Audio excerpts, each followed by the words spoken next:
Le péché a commencé au ciel. Quand Lucifer a été pris et s'est fait, il a dit, je veux une dénomination, faire une très grande chose. Et vous comprenez par là. Et c'est ce qui a fait que Lucifer soit chassé. Pourquoi? Parce qu'il voulait une très grande chose. Prendre la place de Dieu. Je suis en train de sauter plusieurs choses. On va parler cela à la longue. Maintenant écoutez. Vous ne pouvez pas parler de l'Apocalypse avant de parler de Genèse. Je vais vous dire une chose. Genèse nous montre le début de Satan. Est-ce que vous êtes avec moi? Genèse montre le début de Satan. Comment il a commencé son travail. Mais Apocalypse montre la fin de Satan. Vous devez comprendre des choses. S'il y a des livres que Satan n'aime pas, Satan n'aime pas la Genèse, il n'aime pas l'Apocalypse. Pourquoi? Parce que la Genèse montre le commencement de Satan et l'Apocalypse dévoile la fin du diable. C'est là que quand vous parlez beaucoup de la Genèse, le diable n'est pas content. Parce que vous dévoilez aux gens les tactiques du diable. Est-ce que le diable a commencé? Est-ce que vous comprenez très bien? Et quand vous allez parler de l'Apocalypse, là dans l'Apocalypse, il y a beaucoup de mystères. Et dans l'Apocalypse nous parle des voiles, la fin de Satan. Comment est-ce que Satan sera lié? Il sera jeté dans le feu. Ce sont les deux livres que Satan n'aime pas. Mettez ça en tête. Est-ce que vous êtes avec moi? Disez Ephrata. Ephrata.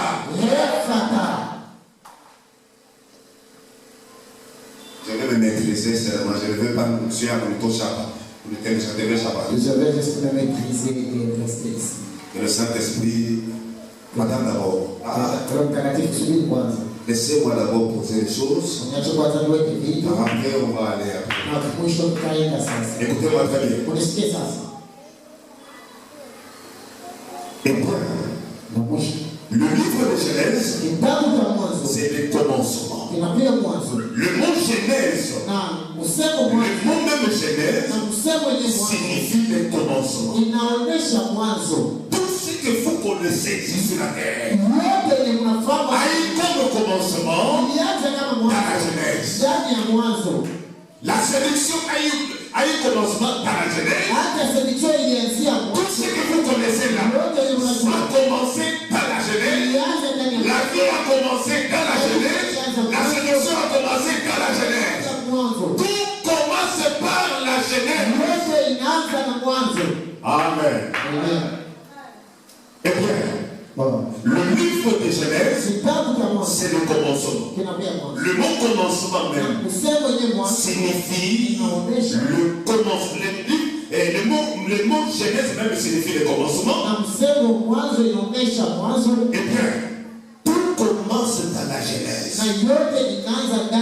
Le mal commence dans la Genèse. Le bien commence dans la Genèse. La vie commence dans la Genèse. La mort commence dans la Genèse. La création commence dans la Genèse.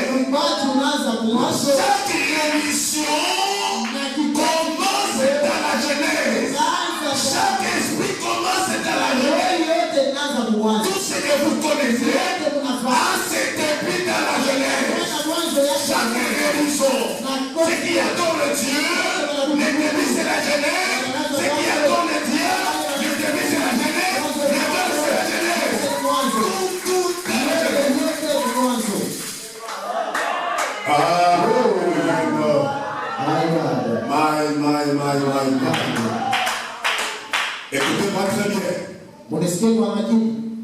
Quand nous avons lu la Genèse, on nous a parlé des enfants de Noé.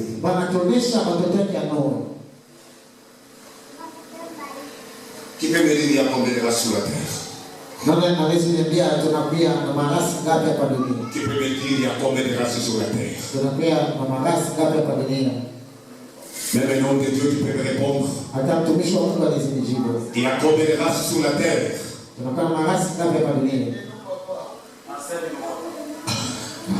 Amen. C'est le Saint-Esprit qui enseigne. Écoutez-moi très bien. Parce que quand il y a eu des riches, toute la race humaine était morte. Il y avait que 8 personnes qui étaient sauvées. Saisissez-moi très bien. Et les 8 personnes qui étaient sauvées, c'était le fils de Noé. Il y avait Noé, il y avait son épouse, il y avait ses enfants, ses 3 enfants, plus les femmes de ces 3 enfants qui étaient dans l'âge. Le tout, ils ont fait 8 personnes dans l'âge. Et ce sont les 8 personnes qui furent sauvées.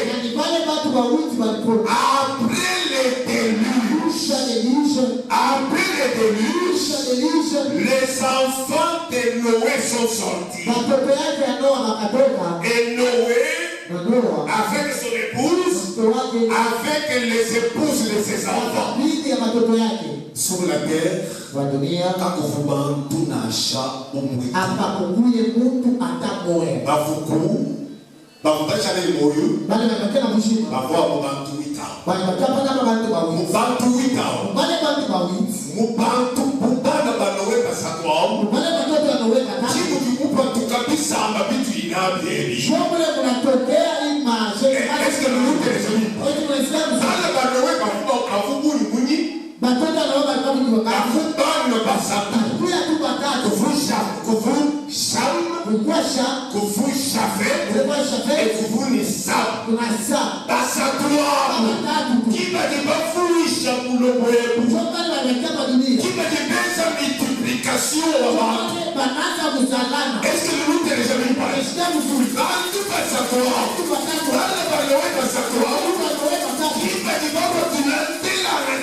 sur la terre,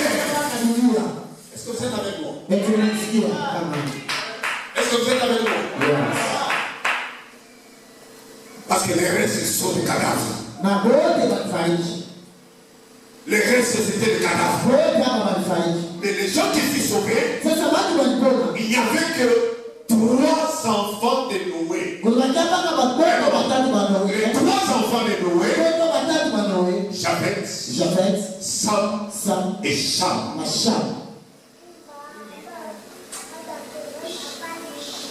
Ça, je suis en train d'enseigner. Excusez-moi, c'est comme ça que moi je prêche. Quand l'onction commence, je peux me monter ici. Quand je suis encore en train de poser, laissez-moi d'abord poser des choses. Amen. Maintenant, quand vous allez lire, les 3 races, c'est là où est sorti le gentil. Les nations, c'est ça, les gentils, ce sont les nations. Le gentil, le samaritain et le juif. Est-ce que vous êtes avec moi? Est-ce que vous êtes avec moi? Ce sont les 3 races. Et c'est pourquoi, quand Jésus est venu pour la première fois, il a montré le signe de discernement. Le signe de discernement. Oui, il a montré le signe de discernement. D'abord, il était venu pour les Juifs. Il s'est révélé aux Juifs. Le même Jésus qui s'est révélé aux Juifs, après un certain temps, il va au puits. Il trouve la Samaritaine. Il se révèle à la Samaritaine qui était la deuxième race.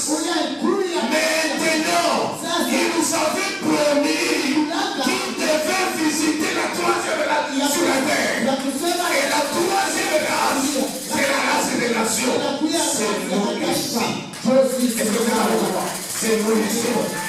La troisième race, c'est cette nation. Qui est priée par les trois enfants de Noé. Les Juifs, le Samaritain, mais il est resté, il peut se visiter les dernières nations. Amen.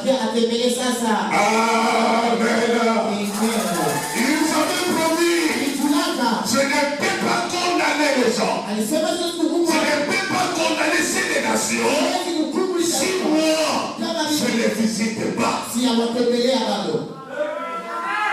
Oh mon Dieu. Est-ce que vous êtes avec moi?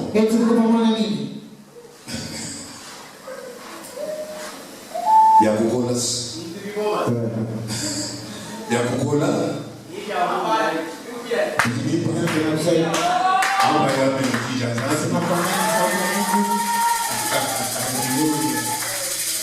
Par contre, nous sommes en Kumpana. Pas la première fois. Sois avec moi comme j'étais transmis le soleil de ça. Écoutez, quand il est venu pour la première fois, le même il est venu visiter, il est venu selon la Bible.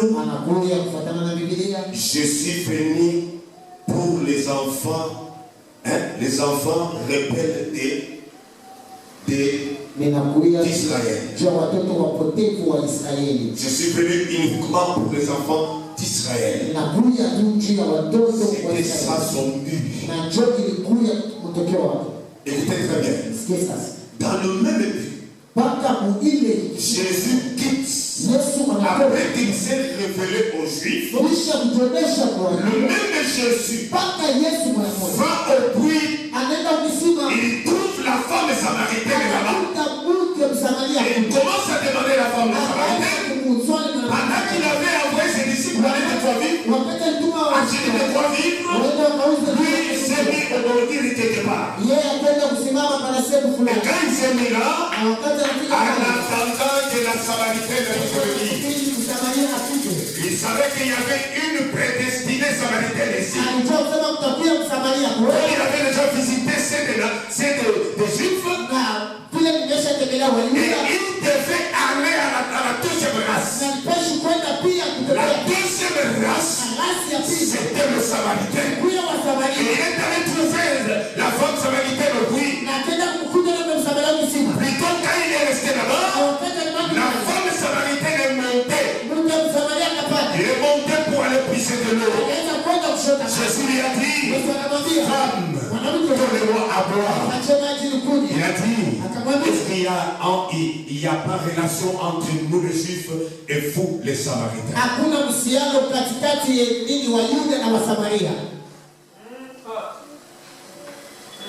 Je vais vous dire une chose. Je vais ajouter à ce que l'homme déjà avait dit. Vous savez, je vais équilibrer la chose très bien. Le Samaritain et les Juifs croyaient un seul Dieu.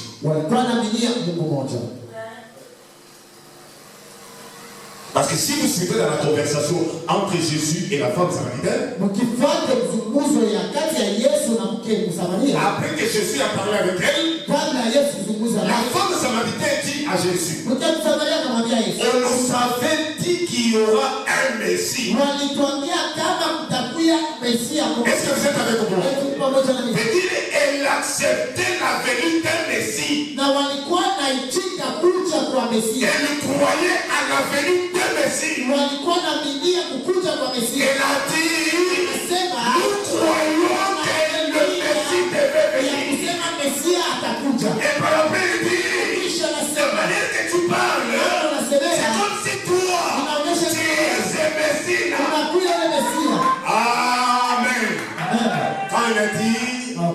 je suis moi qui te parle. Elle a pris la cruche, elle a débarqué, elle est allée en ville. J'ai trouvé, celui dont la promesse avait promis. Qui? Le Messie. Les Samaritains attendaient le Messie. De la même manière, les Juifs qui attendaient le Messie, quand il a terminé avec les Juifs, il est allé chez les Samaritains. Est-ce que vous êtes avec moi?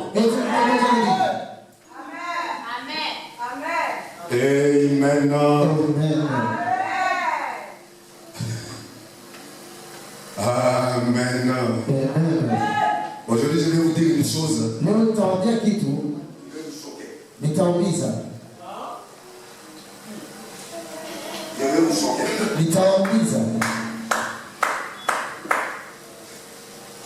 Je vais vous choquer. Je vais vous troubler. Je vais vous trouver comme ça.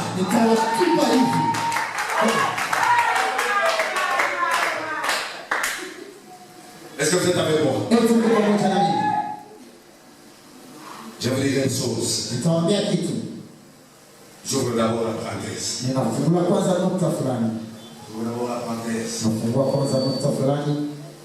Avant d'arriver là, je laisse d'abord.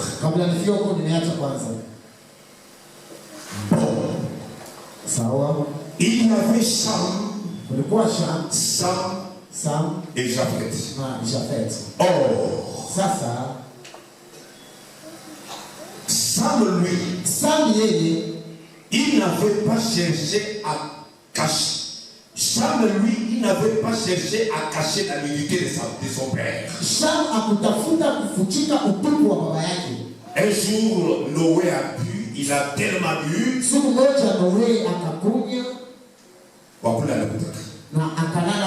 Ma sœur, excusez-moi, il est tout là. Si maman est pourquoi tu fais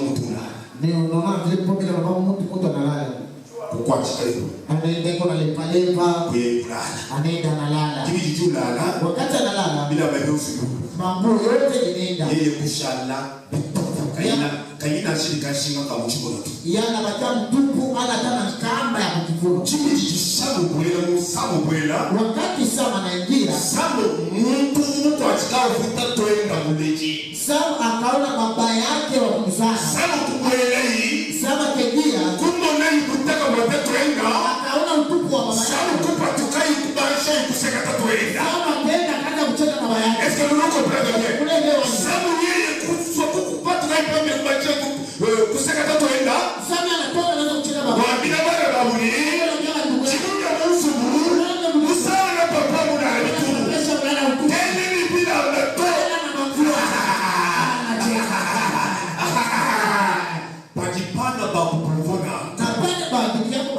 Les deux autres,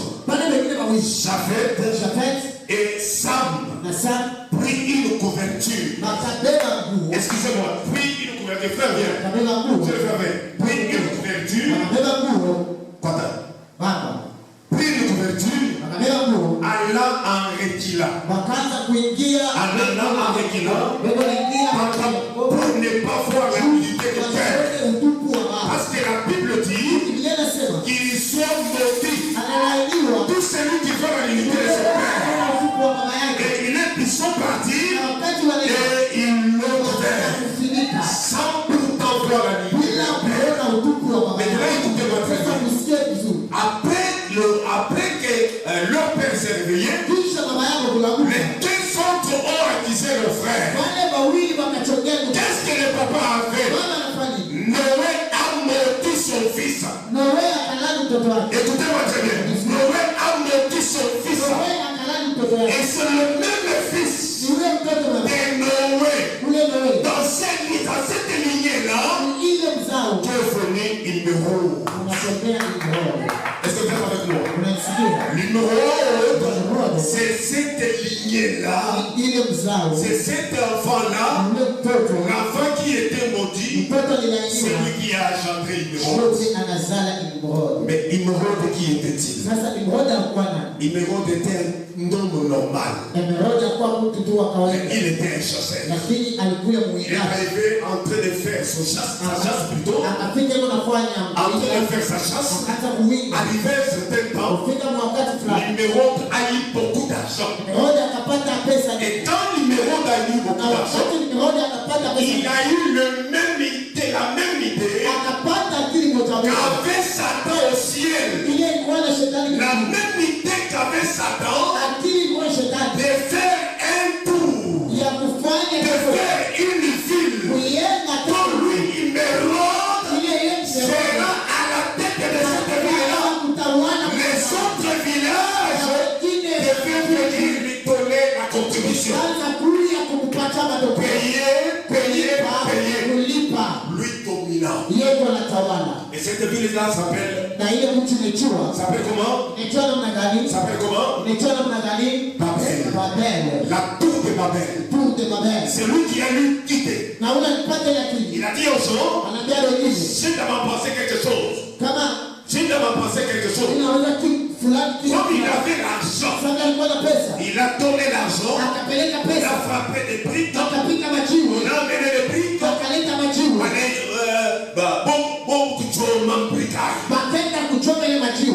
kuchoma tout de Babel. L'idée de foutu, l'idée à Imrod, il t'a pas tout, il t'a dominé, il t'a pas beaucoup là,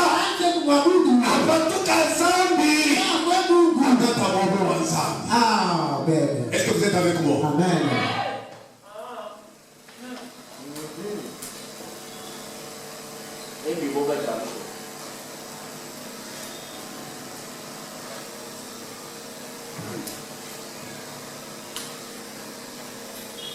Dieu prononça une malédiction. Il prononça une malédiction sur Jean. Parce qu'il avait regardé la nudité de son père. Il avait cherché, et les autres avaient cherché. Il n'avait pas cherché à couvrir la honte de celui-ci. Amen. Il n'a pas voulu chercher couvrir la honte de son père. Amen. Vous voyez maintenant les liens. Est-ce que vous avez compris? Venir, Sam donne naissance à Imrod. Imrod aussi. Et il y a le même pensée. Et cette lignée-là, c'est la lignée de Satan. Est-ce que vous êtes avec moi? C'est la lignée de Satan. La lignée de Dieu, ça commence par Abel. Après la mort d'Abel, il y a eu Seth. Après Seth, il y a jusque chez Abraham et les autres et les Jésus. C'est ça la lignée de Dieu. Est-ce que vous êtes avec moi?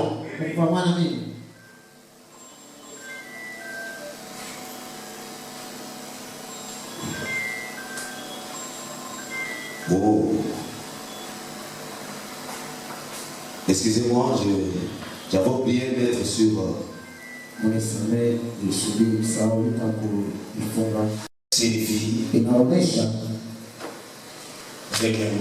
signifier premièrement la porte.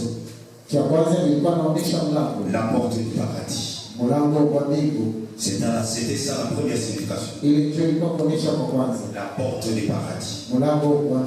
La deuxièmement, Babylone a été appelée la confusion. Ce qui veut dire rétrograde. Amen. Babylone apparaît dans la Genèse.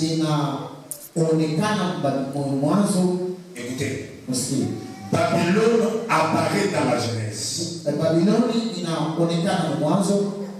C'était Babylone au départ.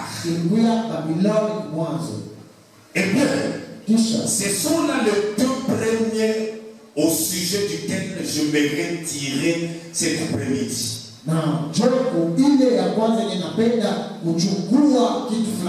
Ce sont les deux garçons. Eh bien, si vous voyez quoi que ce soit, par exemple, Babylone apparaît dans la Genèse. Je vais juste te donner cette seule chose afin que vous puissiez comprendre. Babylone apparaît dans la Genèse. Qu'était Babylone au départ? Babylone était la première organisation des idoles. Babylone ilikuya kikosi cha kwanza kilichochukua mzuri juu ya kuabudu masanamu. C'était le premier lieu. Ilikuya sehemu ya kwanza. L'adoration des idoles a commencé à Babylone. Basi kuabudu masanamu ilianzia Babylone. C'était à Babylone. Ilikuwa Babylone que Nimrod voulait que tout le monde puisse l'adorer. Alipenda watu wote wamwabudu. Et Nimrod ayant les mêmes pensées qu'avait Dieu et qu'avait Satan. Alikuwa na mawazo moja alikuwa na shetani. Remplacer Christ. Kumkombola Kristo. Remplacer Dieu. Kombola Mungu. Prendre l'adoration de Dieu. Chukua mabudu Du véritable Dieu. Ya Mungu wa kweli. Et de s'étonner lui-même. Kujipatia yeye peke yake. Et c'était à Babylone. Ilikuwa Babylone. Où on a adoré les idoles. Walikuwa na abudu masanamu. Amen. Amen. J'avais dit que je vais vous choquer. Écoutez, je vais terminer un peu par là. Je vais terminer par là. Écoutez très bien.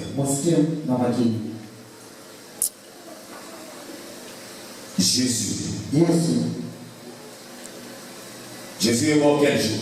Qui connaît? Jésus était mort quel jour?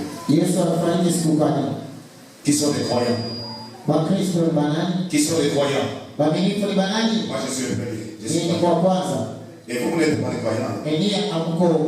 Vous n'êtes pas les croyants. D'abord tu n'es pas croyant. Nous sommes des croyants. Jésus maintenant il est né quel jour? Et plutôt il est mort quel jour?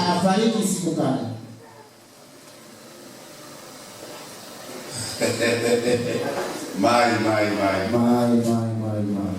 Dada. Jésus est mort quel jour? Je suis en train d'enseigner, c'est pourquoi je suis en train de vous poser des questions.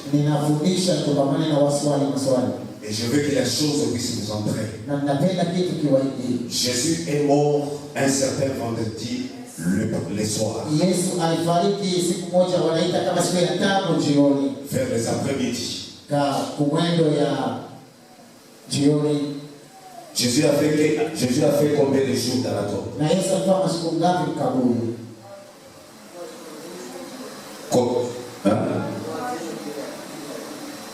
Alléluia. Je vais vous choquer. Moi, mon Jésus n'a pas fait 3 jours dans la tombe. Dites amen à ça que j'avance. Demandez-moi comment il n'a pas fait 3 jours. Jésus est mort le vendredi, le soir. Et il est ressuscité le dimanche matin. Est-ce que vous êtes avec moi? Il est mort le vendredi, le soir. Il est ressuscité le dimanche matin. C'est un jour et demi. Là, il a commencé à douter. C'est un jour et demi. Pourquoi il a fait ça? Mais il y a des écritures selon Jonas. Jonas a dit, la Bible dit, comme Jonas a fait 3 jours et 3 nuits dans le ventre du gros poisson, le Fils de l'homme devait faire 3 jours et 3 nuits dans le ventre de la terre. Mais il y avait une écriture qui dit, sœur, lis-moi la sœur. C'est là que vous allez comprendre que Jésus n'a pas fait 3 jours. Zaburi chapitre 16, le verset 10. Zaburi sura yake 10:1 na 6. On y va. Je ne permettrai pas. On y va. Je ne permettrai pas. Car tu ne livreras pas mon âme. Car tu ne livreras pas mon âme au séjour des morts. Oui. Tu ne permettras pas que ton bien-aimé voie la corruption. Là, c'est David qui parle comme les prophéties de Jésus. Hapa ni Daudi anasema kama analeta matabiri kwa Yesu. Il dit car Anasema zaidi tu ne permettras pas au taruhusu qu'on mon sein voie la corruption. Anasema mwili upate Corruption, c'est combien de jours? ni masiku ngapi? Qui sont là? Qui sont là? Wewe nani ndio hapa? Kuoza kwa mtu kulingana combien de jours? 3 jours.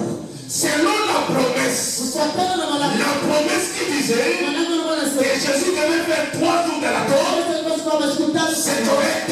Mais il y avait encore une autre promesse. Que Dieu avait déjà parlé. Que Dieu ne permettrait pas mon sein voie la corruption. Le corps de Jésus, Dieu ne pouvait pas permettre que cela fasse 3 jours. Parce que les 3 jours,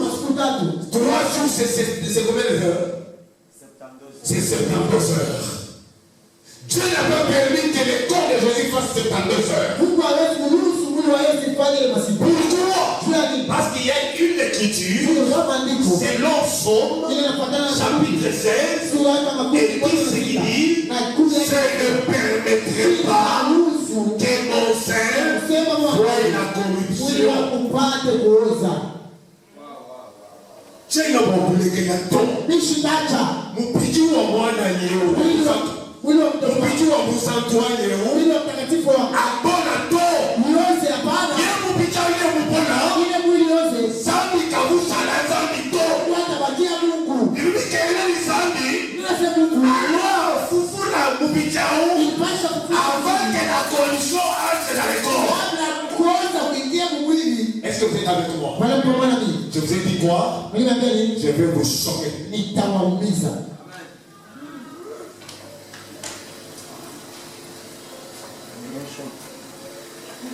Oh, Jésus avait étranger. Yesu anapapa sio pati. Il y a même la sueur. Kunakuwa na yashe kunatoka. 3 jours. Masiku 3. C'est 72 heures. Inakuwa 72 heures. Et prenez votre frère qui meurt. Na mle mkono na famille. S'il fait seulement 72 heures. Kama anafuata masiku 3. Quand vous allez. Wakati mnaenda. L'enlever là-bas il est déjà mort. Kende pale ishakooza. Et vous savez, unajua? Ne doit pas y partir tout à bout tout bolo kumbala. Pantile inaanza kuoza ya kwanza. Kitamba bolo cha kumbala. Kile kinaanza kuoza ya kwanza. Ni pua ya mtu. Kati zambi. Sasa Mungu kafumi cha kuletea Musa tuenda abona to. Ashita wezi kuacha mtakatifu wake aoze hapana. Maintenant je vais vous dire une chose. Sasa tunaenda kitu kimoja. Le corps de Jésus dans la tombe. Mwili wa Yesu kaburi. Écoutez-moi très bien. Unasikia? S'il y avait un tableau, je devrais vous faire voir. Kama kulikuwa kaburi. Le corps de Jésus dans la tombe. Mwili wa Yesu kaburi. Avant que le corps puisse venir, puisse aller dans la tombe. Kabla mwili uingie kaburi. Jésus a crié. Yesu aliandika. Il a dit Père. Anasema Baba. Reprends mon esprit. Chukua nafsi yangu. Amen. Vous êtes avec moi. L'esprit est parti. Nafsi kaenda. Parce que l'esprit là. C'était ça la divinité. C'était ça Dieu. Dieu avait utilisé un corps de Jésus pour mourir. Mais Dieu lui, il ne meurt jamais. Il ne peut pas mourir. Avant que ce corps-là meure, l'esprit quitte. Va au ciel. Quand l'esprit va au ciel, le corps est dans la tombe. Écoutez-moi très bien. Le corps est dans la tombe. L'esprit au ciel. Le corps dans la tombe. Et l'âme de Jésus où était-il? Où était l'âme de Jésus? Parce que le corps était dans la tombe. L'esprit n'était plus. Le spirit était au ciel. Le spirit au ciel. Le corps dans la tombe. Et où était l'âme de Jésus? L'âme de Jésus était allée dans le séjour de mort. Pourquoi faire? Pour prêcher aux gens qui n'étaient pas répandus, qui étaient ignorés. L'âme de Jésus est allée dans la tombe pour les prêcher là-bas. Est-ce que vous avez compris? Les corps dans la tombe, mais l'âme de Jésus est allée dans les séjours de mort pour aller voir les gens qui ne s'étaient pas répandus ce temps-là. C'est la bonne position. C'est la vérité incontournable. Parce que Dieu, il ne peut pas mourir. Il avait créé un corps. Le corps qu'il avait créé. Dieu a créé le corps. Il l'a placé dans la matrice de Marie. Il a placé ce corps-là dans la matrice de Marie. Pourquoi? Pour que ce corps-là meure. Parce que c'était le corps de sacrifice. Mais la divinité, Dieu lui-même a quitté ce corps afin que ce corps-là puisse mourir. Parce que la divinité ne meurt pas. Dieu ne meurt pas. Dieu ne peut pas mourir avec ce corps. Il a envoyé ce corps-là pour faire mourir. Amen. Amen. Que Dieu bénisse. Que Dieu bénisse beaucoup. Amen. Amen.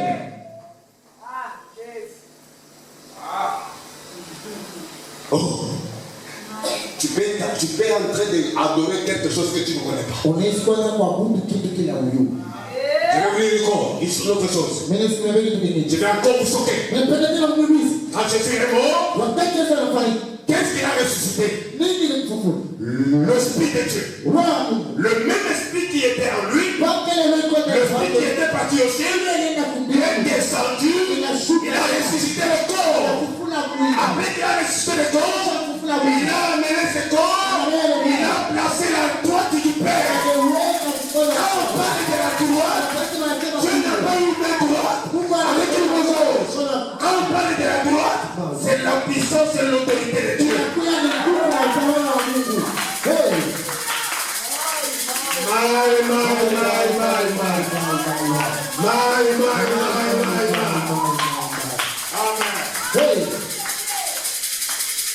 Mais regardez, après sa résurrection, écoutez-moi très bien. Jésus dit à ses disciples, je vais au Père.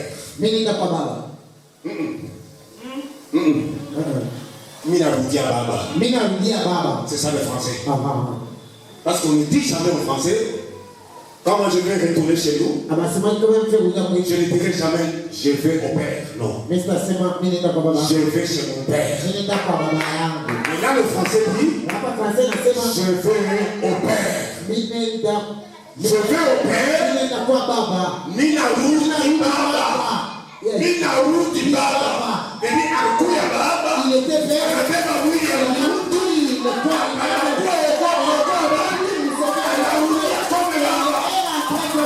Est-ce que vous êtes avec moi? Est-ce que vous êtes avec moi? Je vais vous dire une chose. Quand Paul de Tarse a croisé Jésus, il n'a pas vu le corps. Il n'a pas vu le corps. Ce corps-là. Mais il a vu quoi? Il a vu la colonne de feu. Une grande lumière. Et quand il s'est projeté par terre, il a dit Seigneur, qu'est-ce qu'il y a? Il dit Paul, pourquoi tu fais rejeter contre les aiguillons? Et Paul lui demandait qui es-tu? Il dit Jésus. Mais quelle forme de Jésus a vu? Il n'a pas vu sous la forme de Jésus. Amen. Parce que cet homme-là était au trône. Mais il a vu le même Père. Kikosi cha mwangaza.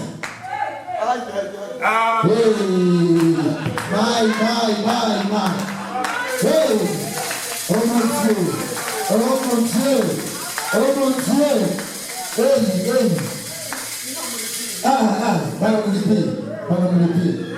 Para me limpir. Amen. Oh my God. Jesus.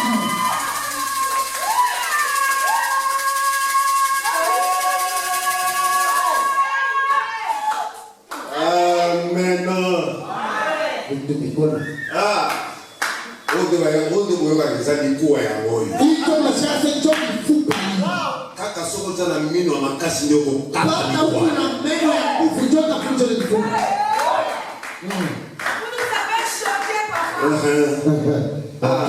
J'ai droit à manger, c'est l'onction. Amen. J'ai droit à manger parce que c'est l'onction. J'ai droit à manger parce que c'est l'onction. Amen.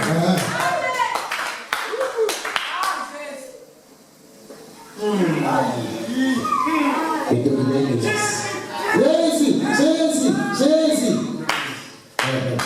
Alléluia. Que Dieu bénisse beaucoup.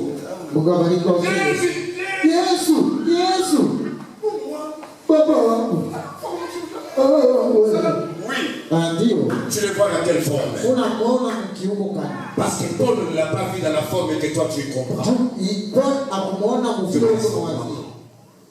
Paul l'a vu sous une forme de lumière. Mais le même Jésus qui était dans un corps, le corps de sacrifice. Mais le même Jésus qui était le corps de sacrifice, dans ce corps-là, il le place à la droite du Père. Mais l'esprit qui était dans ce corps, retourné sur la terre, c'est Paul dans les cheveux. Paul dit, qui es-tu? Il dit, je suis Jésus que tu persécutes.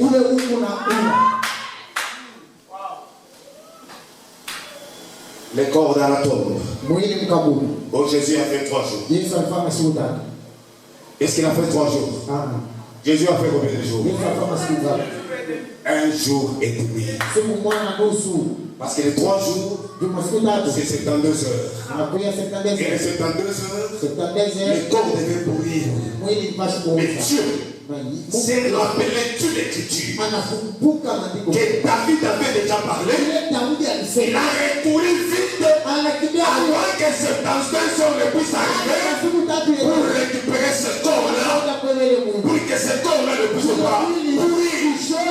Il est mort le vendredi soir et il est ressuscité le matin, le dimanche matin. 1 jour et demi.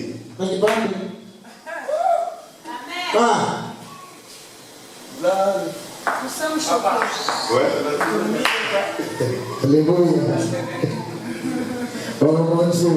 Est-ce qu'on va acclamer Jésus très fort? On acclame Jésus. Acclame Jésus. Oh mon Dieu. Bye. Non, exagéré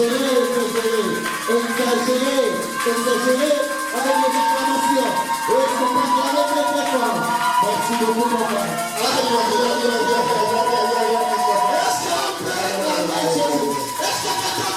Non, stand up.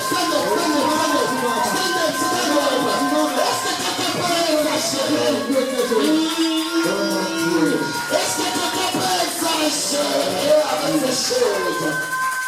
Non. Est-ce que tu peux faire la prière en attendant Jésus? Est-ce que tu peux faire la prière?